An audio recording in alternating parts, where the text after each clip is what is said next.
کیا عورت کو سسر سے پردہ کرنا چاہیے، اور اگر شوہر مر جائے تو کیا سسر نامحرم ہو جاتا ہے؟ کیا وہ نکاح کا پیغام بھیج سکتے ہیں؟ نہیں، سسر ہمیشہ کے لیے محرم ہی رہتا ہے، باپ جیسا ہی رہتا ہے، اسی طرح ساس ہمیشہ کے لیے ماں جیسی ہی رہتی ہے۔ میاں بیوی کا نکاح جس دن ہوا، ابھی رخصتی نہیں بھی ہو، تو بس ان دونوں کے ماں باپ ایک دوسرے کے ماں باپ بن گئے، تو اس لیے سسر سے پردہ بھی نہیں ہے۔ لیکن اگر سسر بالکل جوان ہے اور بہو بھی بالکل ینگ ہے، جوان ہے، تو اگر وہ پردہ کر لے تو برا بھی نہیں ہے، یہ تو کوئی ناجائز بھی نہیں ہے۔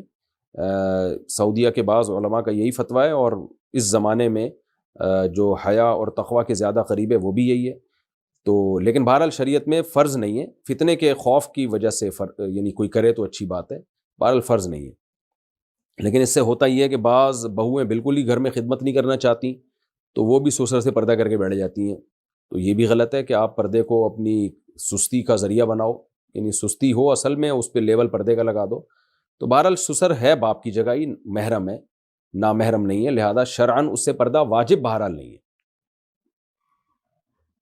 لیکن اتنی بات خوب اچھی طرح سمجھ لیں، بار بار بتاتا ہوں، سسر سے ہاتھ ملانا جائز نہیں ہے۔ آج کل کسی نے بتایا کہ یوٹیوب پہ ٹک ٹاکر ایسی ویڈیو لا رہے ہیں، شادی ہو گئی تو سسر صاحب بہو سے مل رہے ہیں اور بہو کے کندھے پہ ہاتھ رکھ کے بیٹھے ہوئے ہیں، یہ غلط ہے، بے غیرتی ہے، بے شرمی کی بات ہے۔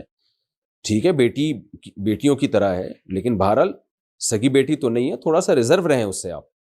یہ ہمارے سوسائٹی میں یہ کلچر بھی نہیں ہے ایسا، اور پھر میڈیا پہ لا کے اس کے کیمروں میں آپ دکھا رہے ہیں اور لوگ بھی کہہ رہے ہیں ماشاء اللہ ماشاء اللہ۔ بھائی جان بہو ہے وہ، آپ ریزرو رہیں اس سے، سر پہ ہاتھ رکھیں بس بیٹیوں کی طرح، کہ بیٹی ہے ہماری، باقی یہ نہیں کہ اس کے کندھے پہ ہاتھ رکھا ہوا ہے، سیلفی بنا رہے ہیں، اس سے مصافحہ کر رہے ہیں، اس کے ہاتھوں میں چوڑیاں چڑھا رہے ہیں۔